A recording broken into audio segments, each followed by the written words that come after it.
for attending today's webinar titled How the NAPCSPP Will Work for You. My name is Stephanie Corrigan. I'm the Communications Manager with PCI, and I will be the moderator for today's webinar. As you know by now, PCI has joined forces with the Canadian Precast Pre-Stressed Concrete Institute, CPCI, and the National Precast Concrete Association, NPCA, to launch the North American Precast Concrete Sustainable Plant Program to all PCI members. This program is a simplified sustainable plant program, and it will assist PCI in creating environmental product declarations. During today's webinar, CPCI President Robert Barak will take us through a presentation on the program and help you understand how the program will work and why your participation is critical to the value of your product. At the conclusion of Robert's presentation, we will be able to ask questions regarding the program. For the Q&A portion of the webinar, we will also have Brian Hall, Managing Director at CPCI, Brian Miller, Managing Director of Business Development at PCI, and Dean Frank, Director of Quality and Sustainable Programs at PCI. They will all be on the line to assist in answering any questions you may have.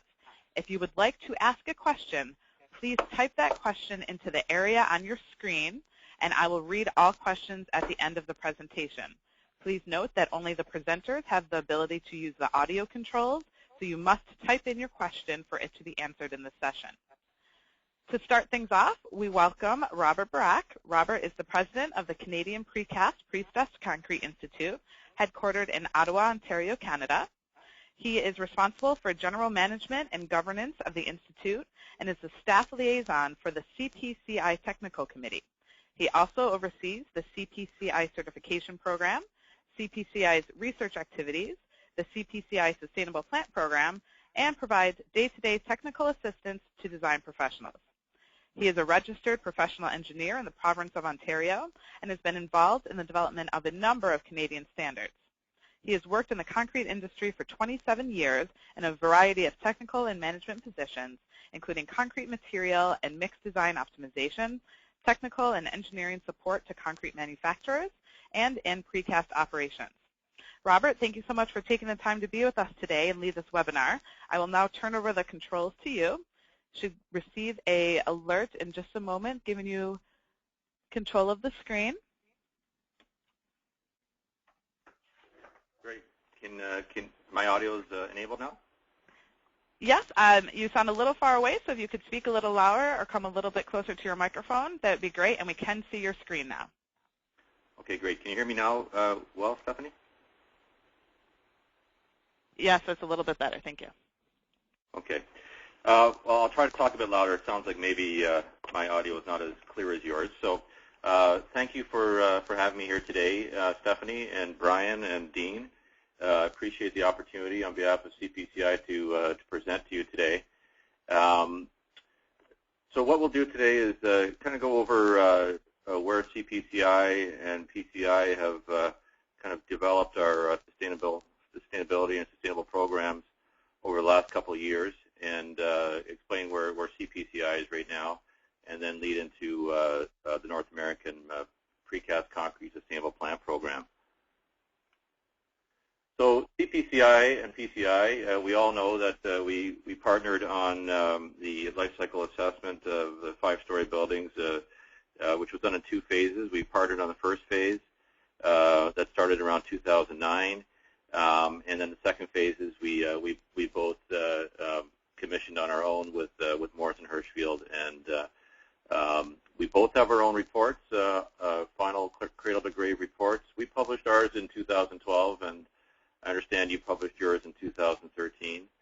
CPCI's is available if you're at your computer anytime. You can go to sustainableprecast.ca, and you can download our summary, our executive summary of the LCA, and we've summarized the precast concrete portion of that LCA. So after we published the LCA in 2012, our Sustainable Committee determined that the timing was right for us to launch a sustainable plant program that would kind of dovetail with the work that we had done to date. So we launched that in 2012. with a number of our members. It's a voluntary program, much like yours will be. We do intend maybe in the future to make it mandatory, but that could be several years down the road. Currently, we have approximately 10 of our plants that are participating. We're delighted to have PCI interested in this as well, and we're delighted that NPCA has already also signed in to use this program, and they're launching as well in 2015. So when we talked about the Sustainable Plant Program as a group at CPCI, we talked a bit about some of the value proposition, why we'd want to do it and why we should do it, and I do believe a lot of this applies to PCI members as well too. In Canada, we're certainly seeing that sustainable development or sustainability is driving a lot of the business decisions. It's not obviously the entire business decision, but it's certainly part of it. And we feel that if we don't kind of get going with the sustainability, that we will be left behind, and we could lose business, and we believe we will lose business. And that's really the feeling we have from our clients as well too, and some of the research that Brian Hall has done, and he may talk a bit about that later on in the presentation. Our competitors certainly are involved in sustainable development. We know that in some cases they may be giving misinformation. So we feel it's very important that we're able to provide information that is timely and transparent. We have, in terms of transparency, Brian Hall has done some research with market research with engineers and architects to find out what they need from us, and what came clearly out of his research was that they wanted transparent information on sustainability. We felt as a group that we need to address perceptions. We all know that cement has a negative perception in the marketplace, and that translates to concrete as well too, be it cast-in-place concrete or precast. Those perceptions do exist. As much as we may feel that, and we do feel that a lot of those perceptions are incorrect, it's what our clients actually perceive us. So we need to make sure that that we have proper information that we can supply to them. So we feel that the Sustainable Plant Program demonstrates our commitment to sustainable development. And again, this is what we see that our clients are looking for from us as well too. The program, and I'll outline some of the program to you in terms of the software, which is the key part of this program, enables you as precasters to benchmark and identify where you can improve on any negative environmental impacts. The third bullet here, what we feel is very important, and we're already seeing that our involvement over the last 2 years is starting to influence where regulations are going. The last thing that we wanted to happen in Canada, and I'm sure it's the last thing you want in the U.S. as well, is regulators really driving what they think sustainable precast should be, or sustainable materials should be. So it's important that we're part of that discussion with the regulators, and we have the information that we can provide to them. So again, our clients, they want us to show some leadership. Again, this came out of our research that Brian Hall did with architects and engineers. They don't want to see us comparing to other competitors. They want to see us benchmarking. They want to see that we're showing continuous improvement, and that we're stewards of our own industry, responsible stewards. So the actual program itself enables you as precasters to benchmark your environmental impacts by product, by quarter, and by facility. We're seeing many of our plants that are involved starting to report efficiencies that they're able to garner from this tracking and benchmarking. Some of the plants are using this information to justify capital improvements. And many of the plants obviously are interested in comparing themselves to industry averages, and that's going to become important, as we all know, with LEED as well too. We're also able to provide information not only by product and by quarter and by facility, but we're also able to provide it on a per project basis as well too. So that's a very important part of this program. In terms of environmental acts and governing criteria that you have in your own states, we have in our provinces, provincially here in Canada, this program isn't intended to replace any of those requirements. We don't intend to actually police your compliance to any of the government standards. That's really the responsibility of every manufacturer to understand what their environmental responsibilities are. So we're really just looking at the tracking of and benchmarking of the sustainability side. So the program is two-faceted. We have the sustainability part, where we track and benchmark our global warming potential, our total primary energy and water use. And for those of you who maybe some of these acronyms are new, total primary energy is not just the energy that you consume in your plant in terms of diesel, fuel, or gas to run your boilers or whatnot. It's the total energy embodied in the materials that you're bringing in. It's the transportation of those materials into your plant.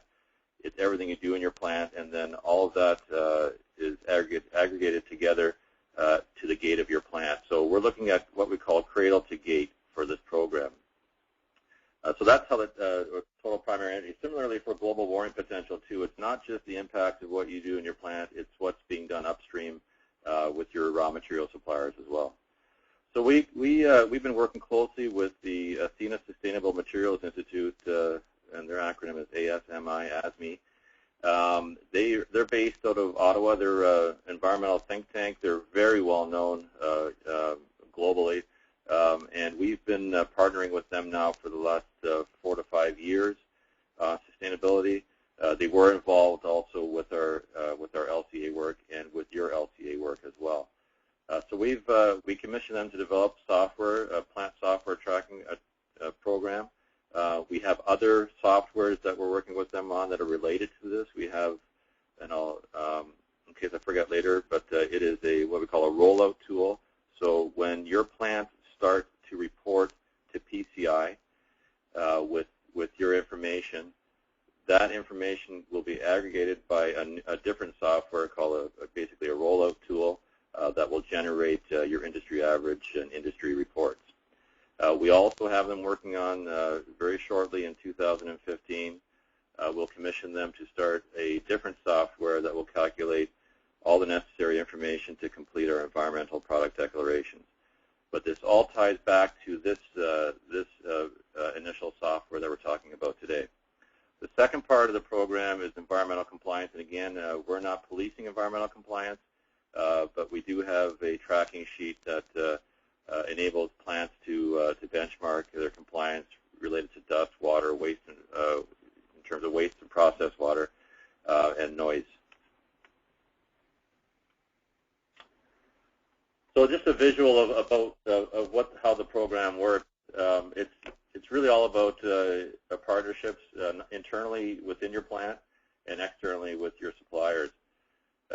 So we have our raw materials, our upstream suppliers bringing in either aggregate, cement, admixtures, steel, etc. to our plants.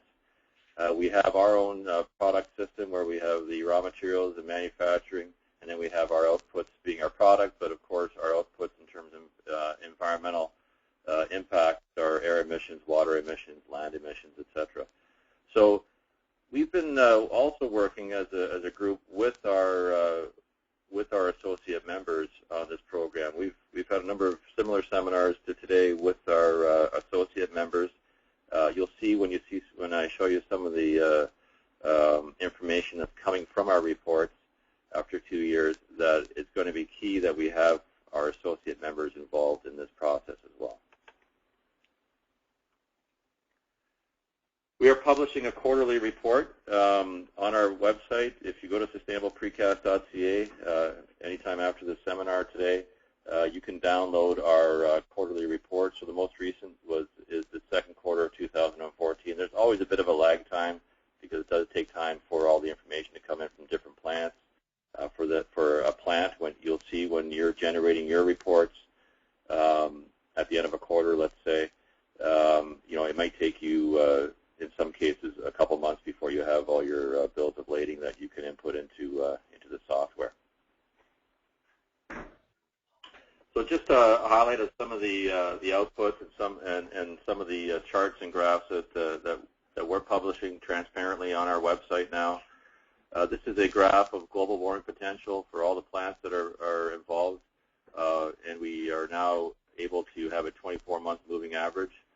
So you can see that this chart is showing the various years and quarters and the kilograms, what we call here in Canada, kilogram CO2 equivalent per metric ton of precast, and of course yours will be in imperial units.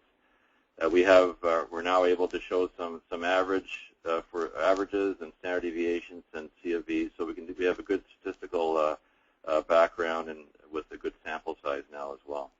So plants are able to look at their plants in terms of in relation to how they're doing against the average. And I'll tell you right now, I get calls from plants who ask me questions about about their results, and they look at other plants. They can see some of the other plants reported in the report, and they do ask questions as to what they might be doing differently or how their process might be different. Of course, everything's confidential. So we don't release any confidential information, but I can talk specifically, and PCI staff will be able to do that too, talk specifically about your plant and probably give you some reasoning in terms of why you might be where you are. But again, I don't see this program as really, it's good to benchmark, but I don't see really as something that is intended to drive a comparative analysis in terms of in a competitive situation. I really see it as being a steward of your own plant and trying to drive your own environmental impact and environmental efficiencies.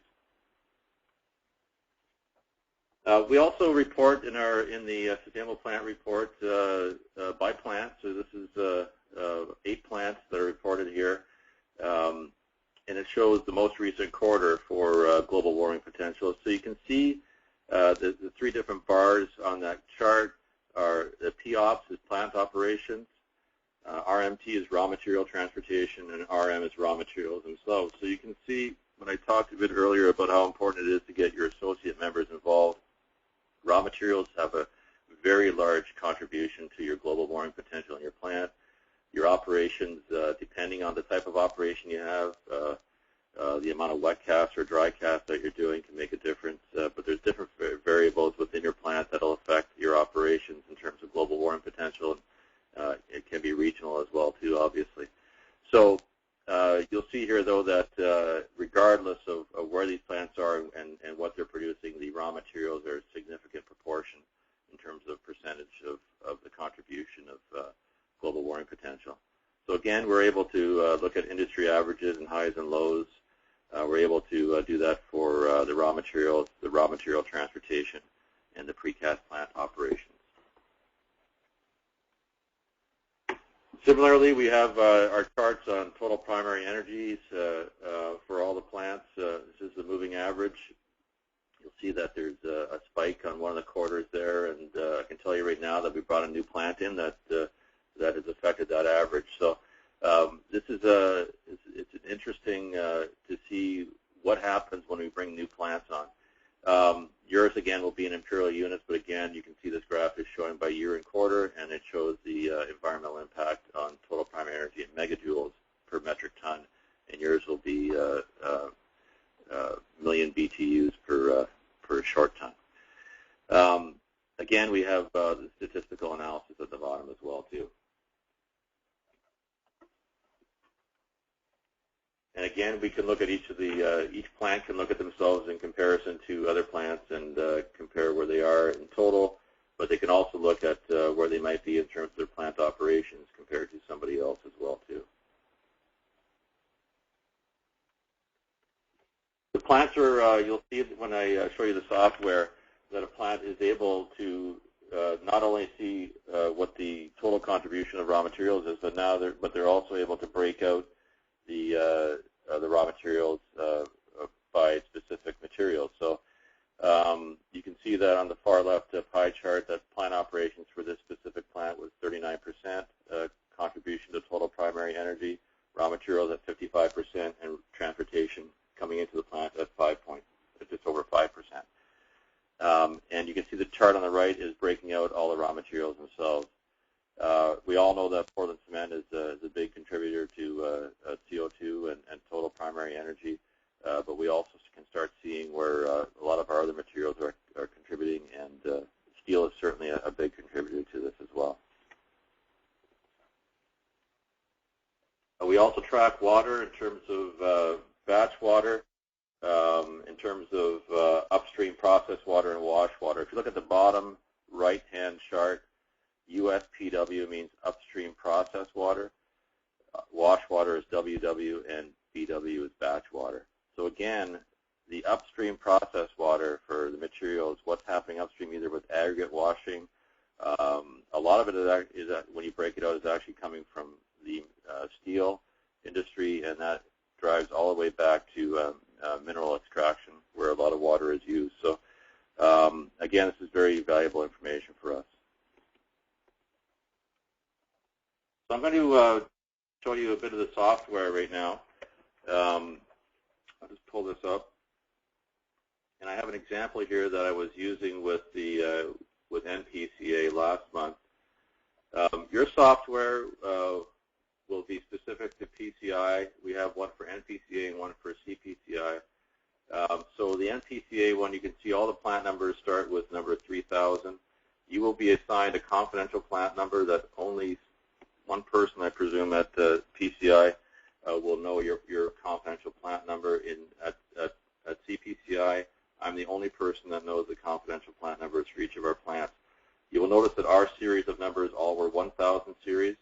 NPCAs are 3000 series, and PCIs will be all 2000 series. I don't have the PCI one up here. The only difference is that plant number, and the reason I don't have it up right now is because I have an example that I inputted into this one, which would suffice for yourselves because it has to do with imperial, U.S. imperial units.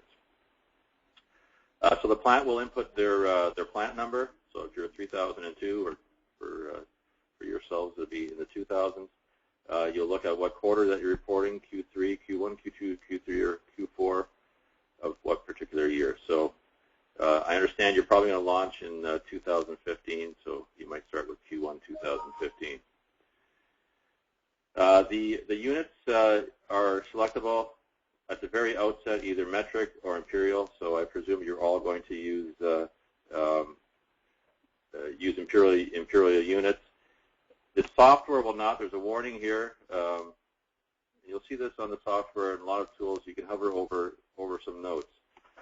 And this gives you a bit of a warning that basically tells you, without reading it in detail here, that once you choose your units, you can't switch. You can't enter all your units, go back to this later on, and switch to metric from imperial and presume that it's going to do the conversion of your results, because actually it doesn't. It'll look at, if you put in 1,000 pounds, when you did, if you go back to this unit box here and change to metric, it'll just read it as 1,000 kilograms. So again, you have to be very cognizant of where you are in terms of inputting your units, but I believe you'll all be using imperial units. This is there's several tabs to the software. It's very user-friendly. It's basically just an Excel. It works off an Excel database. So the first tab is Welcome and How To.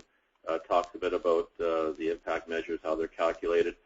Talks about the colors of the different cells within the software. So yellow cells are cells that you have to put an input into. Green cells are showing calculation based on some inputs, and blue cells show your measure of information drop-down boxes so you can pick your measure of information.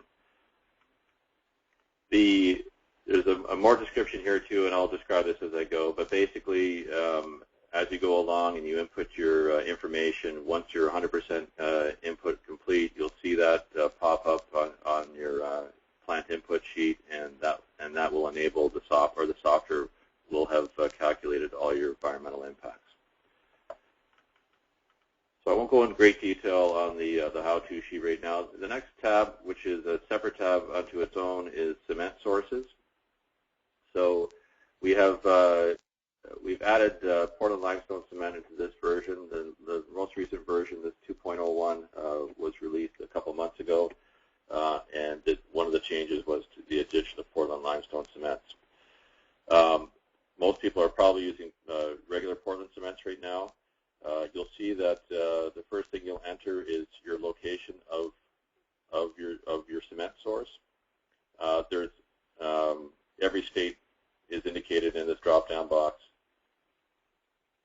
and if you happen to be supporting buying any cement from Canada, then you could also do that as well too. Similarly for us, for Canadian plants that might be buying cement from the U.S. side, they can do that as well.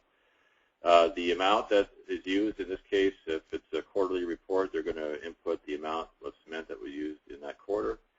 They're going to pick their units, and in Canada we call a metric ton T-O-N-N-E. It's a metric ton, and we call it a short ton for you, T-O-N.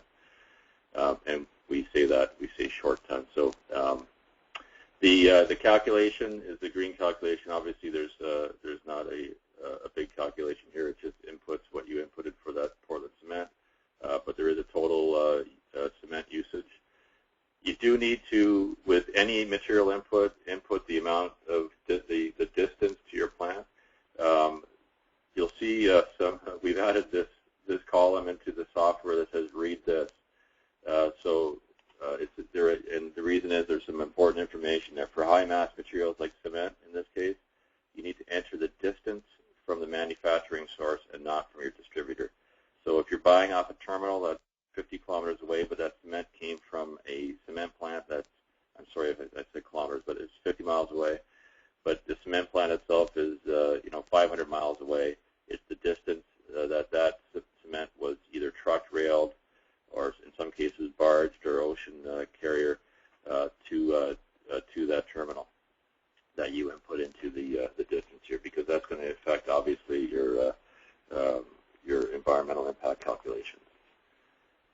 You can see here that when you look at this trucking distance for the one Portland cement source and the Michigan source, and you look at 400 miles that's been inputted, and again the units here are dropped down here, and 60 miles from Michigan. You can see this is a weighted average here, so you don't see it as 460 miles. You see a weighted average based on the amount of cement from each of those locations. Similarly, if you have Portland limestone cement, you would fill in some of the boxes here as well. So it's very important that once you fill in an amount, you have to have a related distance from a source as well too. Once that's inputted, you'll see that the total mass is 3,564 short tons of cement that cement plant has used. And again, I inputted just some fictional numbers in here for this example, but 3,564. And when we go to the next plant input box, which is where you input all your other materials, you'll see that 3,564 has already defaulted to this to this chart here. So the first thing that you're going to input is in box A.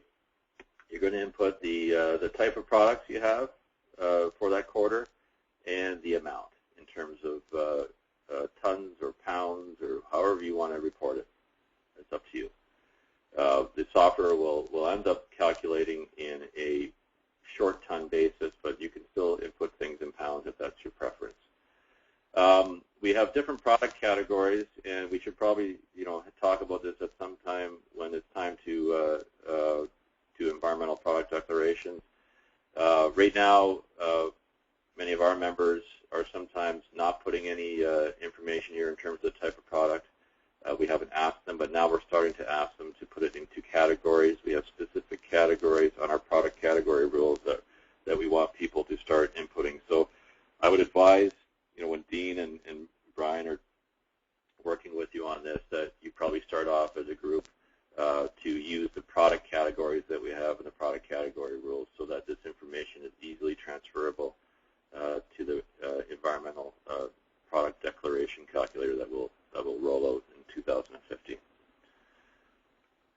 So once that information is inputted, that's in box A, you'll have a total amount of production for that reporting period.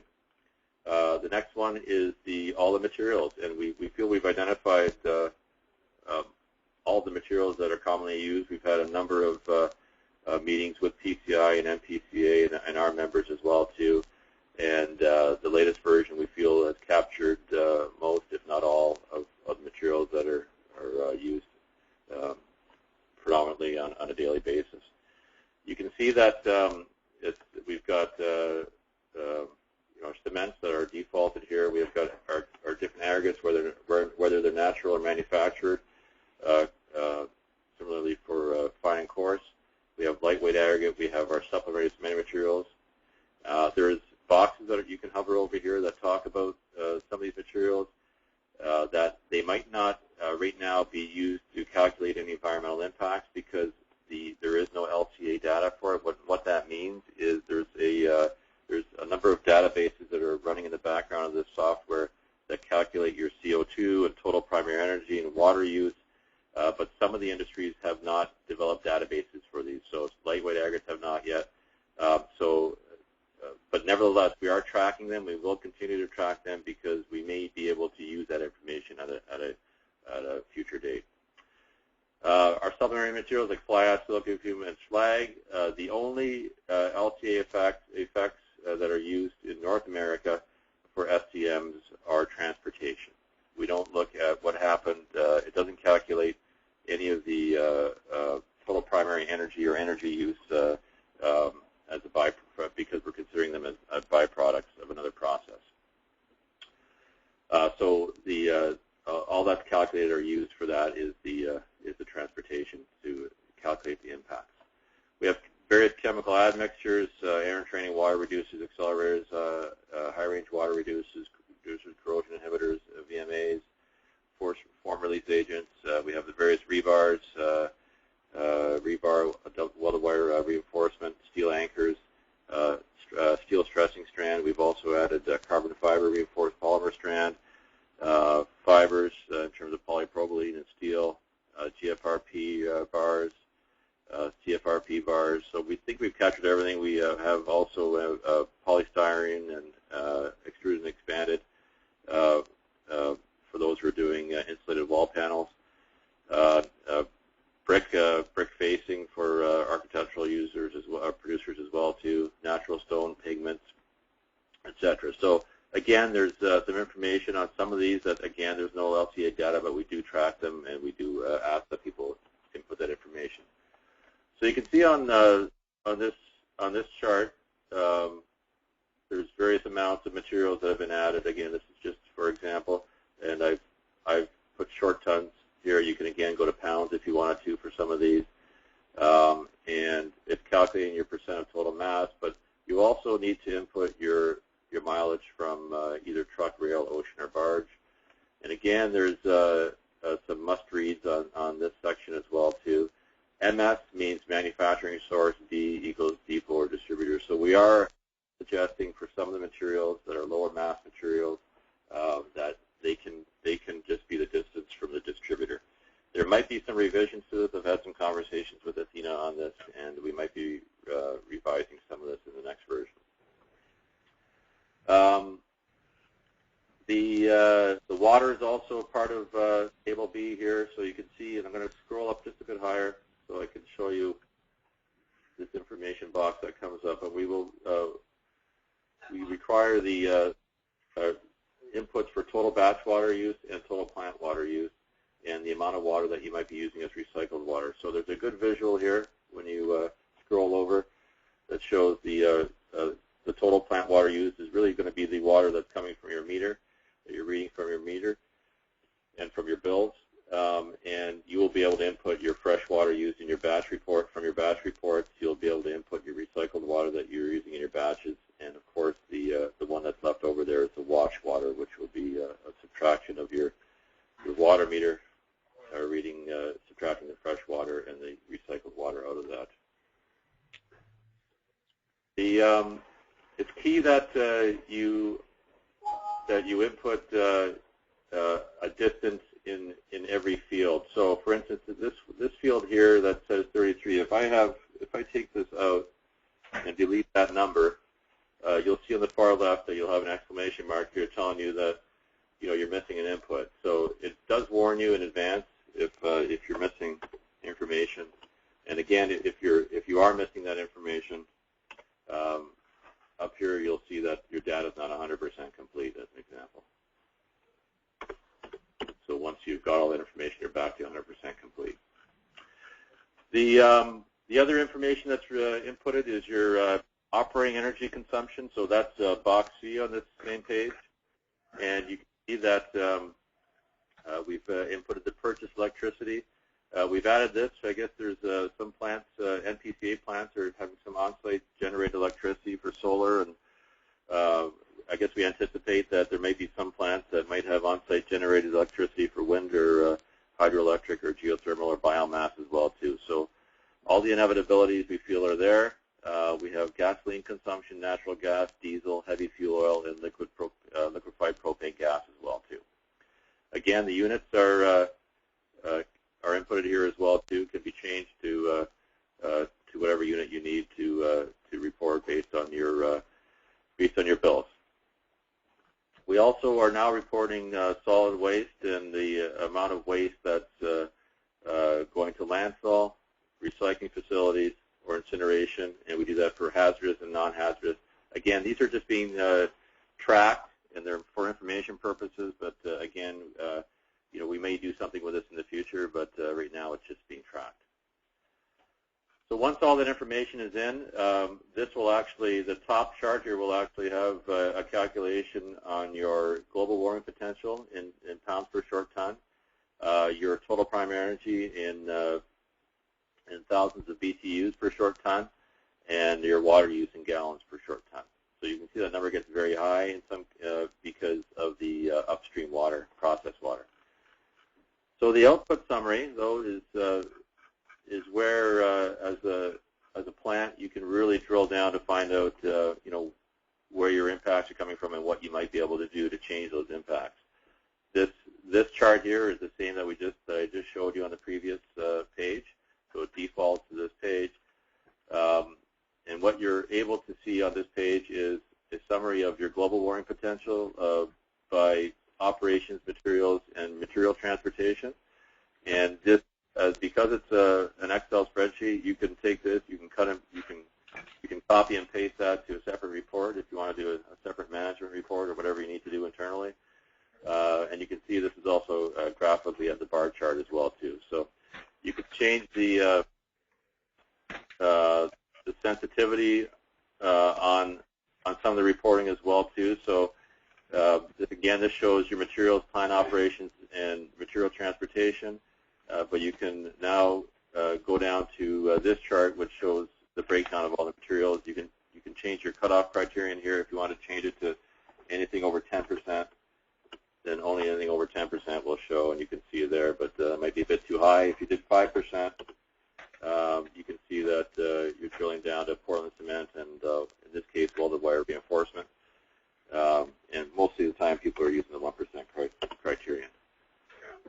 So again, you can cut and paste and export that. You can look at each of the materials in great detail in terms of the amount of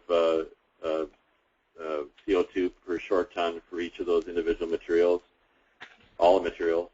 And you can look at the transportation, and you can look at it as a percentage as well too for each of those categories, material, transportation as well.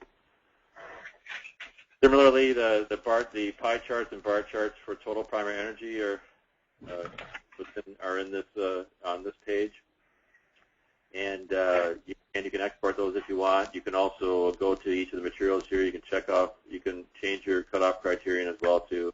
And again, you can see the total primary energy contribution by material broken down here. Again, you can see each of them broken down to a larger chart as well too. We also have, this has probably come out great here because I kind of just made up numbers here, but you can see the processed water here too as a bar chart. And you can see that the water is also broken out by materials that that are affecting the total water usage of the plant as well too, in terms of, again, your steel and your rebar, welded wire reinforcement are significantly affecting the total water usage, and again, most of that's coming from upstream materials. So that's a great output summary there. That's your plant personnel and your plant teams would look at quite closely. You can also do a calculation by project. I haven't inputted the numbers here, but if I go back to your plant input sheet, you'll see that when you inputted all your energy consumption, it created this profile for your plant in terms of kilowatt hours per short ton for electricity, cubic feet per short ton for natural gas. So when you go to the custom project calculator, you'll see that that should be defaulted here. So that's a defaulted number to this page. And now for on any specific project, all you need to do is input all your materials used on that project, and it'll calculate your environmental impacts, for your client. The last page here, which I think is a very useful tool, looks at all your environmental performance measurements. So it looks at dust control factors. It looks at water and wastewater and stormwater control factors. It looks at your material usage and how you're monitoring and managing material on site at your plant. And it looks at transportation. And there's a number of boxes here that your plant should be answering. This again is just really an internal tool that is a very powerful tool because you can set plant targets, you can add some notes, you can you can input your action items, you can determine whether or not you need capital required to make those changes, and you can establish some timelines. So the way this works is, if you've got a best management practice for control of fugitive dust emissions, you'd answer yes to that, you'll score 10 on that. If you answer no to that, you're going to get 0 on that category. Again, you'd answer all these categories, yes or no, and you'll end up with a score for each of those boxes. You'll end up with a total score for all of your environmental performance measurements. Some of those measurements are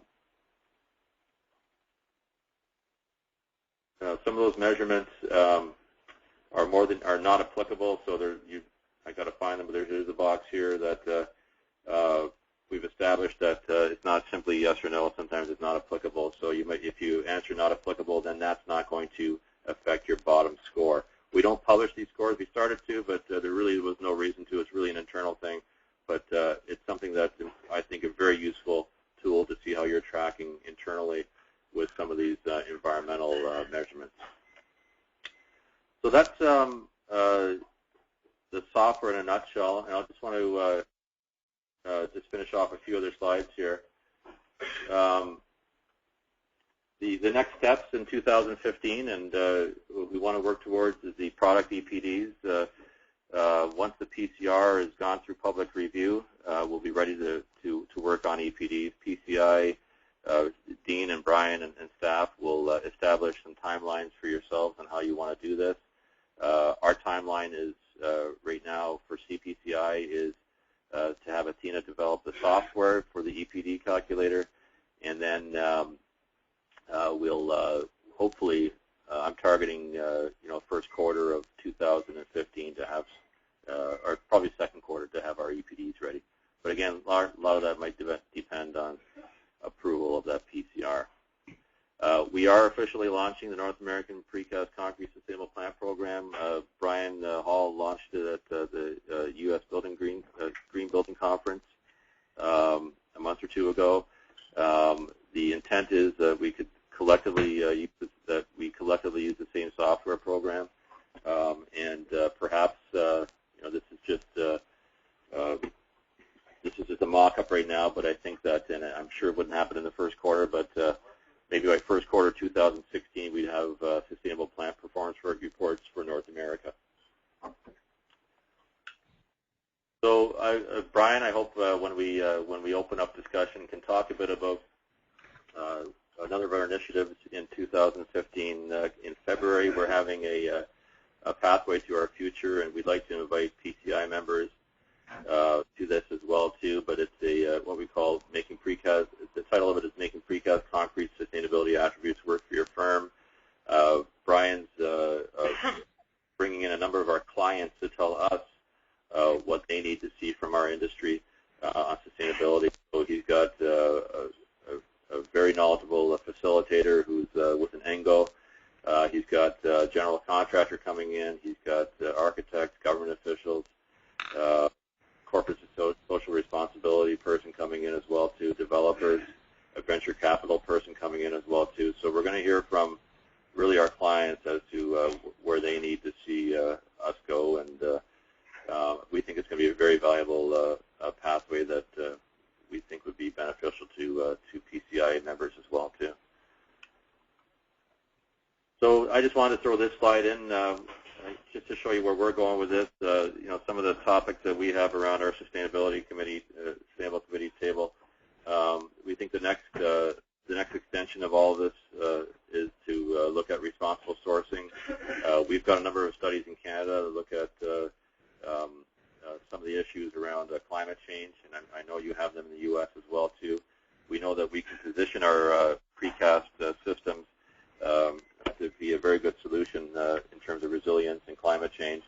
And so we think that once this will all tie into responsible sourcing requirements, and we'd like to drive that discussion with the governments as well too. So we have a number of this information, like I said, on our website. Probably the best link to go to is sustainableprecast.ca. We have our LPA summary. We have our what we call a transparency guide. We have a guide that describes the program, and we also have a guide that describes the North American program now too. And we have a couple conference papers with the Canadian Society of Civil Engineers that were co-authored with Morrison Hershfield and Athena and the Transportation Association of Canada. So with that, Stephanie, if you want to open up for discussion, or if you've got questions, I'd be happy to answer them. Yeah, thank you very much. We can now open it up to questions. If you do have any questions, please type them into the questions box on your screen. We only had one come through, which I can actually answer, which is, can we get a copy of this PowerPoint information? And the answer is that yes, we are recording this webinar, and we'll put it in the members only section on our website. So we will have that available, and look for that in update and any other alerts that we send out about the program. We'll give it a minute or so for some questions to come in. Do any of the other panelists have anything to add? This is Dean. I do want to follow up with that. Very good job, Rob. CPCI has done a great job with this program. I do want to let the people on the webinar know that we will follow up via email with all the webinar attendees today, including a program application and the tracking spreadsheet. You should also check the sustainability page on the PCI members only section of the website with additional updates and further information. Okay. And we did have a question come in, and that is, what is the cost of the software? There's no charge. Yeah. We're not charging PCI for this.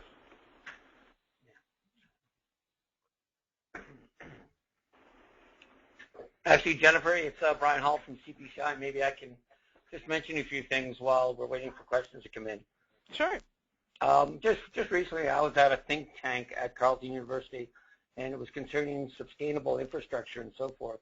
And the finance community has some major concerns right now that some of the large projects that they've actually funded in the recent years, it's not making it to end of life. In other words, some of the products that have been used are not getting them the lifespan that they want, and a lot of these municipalities, some of their bridges and parking garages and underground infrastructure doesn't make it as long as they thought they were going to make it and so forth.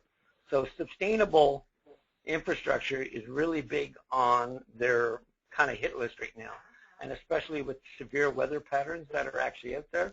So I think this is a really good opportunity for the precast concrete industry in North America to make some really good inroads into major infrastructure projects and so forth. And by having this information, when I told them about our North American Sustainable Plant Program, a lot of the government officials that were in the room also were actually blown away by this, because we're not being mandated to do it. So we're getting out ahead of the curve here, and this can give us great opportunity to actually maintain and actually increase our market share as far as infrastructure construction is concerned. So that's great. Thank you. We do have one more question. How much administrative time does it take to maintain this information for one precast plant? I think, okay, so, the feedback I have from the plants, it depends. Every plant's different, first of all. It's interesting that, smaller plants are hesitant to join this program because our smaller companies sometimes hesitant to join because, they feel they don't have the resources. But we actually find that the smaller companies are easier to have an easier time gathering all the information they need, because you have one person perhaps wearing a few different hats, and they don't have to go searching with other people. So administrative time depends on the size of your company and who you need to, because you likely have to go to your purchasing agents, you have to go to your production personnel, you have to go to a few different people to get the information. But once you do that and you establish your own internal spreadsheets to gather that information, the first time, yes, it's probably going to take you a considerable amount of time to do your first report. But after that, once you set up all your spreadsheets and you know where to get your information, it's very quick. So I can't give you an exact number, but certainly I can, if somebody wanted to talk to one of our members to find out exactly how long it's taken them, we can do that. But I wouldn't lie and say that it's simple at the outset. I think at the outset, it can take you, it might take you a couple weeks of somebody working, an hour on it a day or something before they have all the information that they can input. But that same person, when they do the next quarter, because they've done it and if they set up all their internal worksheets properly, probably down to a quarter of that time. Okay. We have one question that might require some follow-up offline, but I'll put it out here for the group, and you can let me know. The question is, we are on well water, and we do not have a monitoring system. What can we do?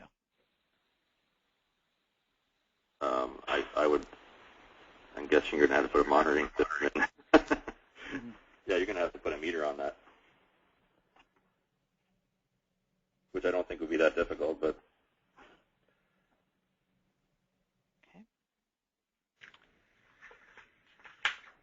All right, so it seems like we have answered all of the questions. Dean, Brian, if somebody has any other follow-up questions that they think of, who should they reach out to? They should reach out to me, either at dfrank@pci.org or sustainabilityprograms@pci.org. Okay, wonderful. And like Dean said, we'll send a follow-up email to all of the attendees. So thank you, Robert, Brian, and Dean, for taking the time to lead this session. And thank you to all of the members for attending, and we'll follow up with more information. And as Dean said, if you have any further questions, you can follow up with us at sustainableprograms@pci.org. Thank you. Great, thanks. Bye now.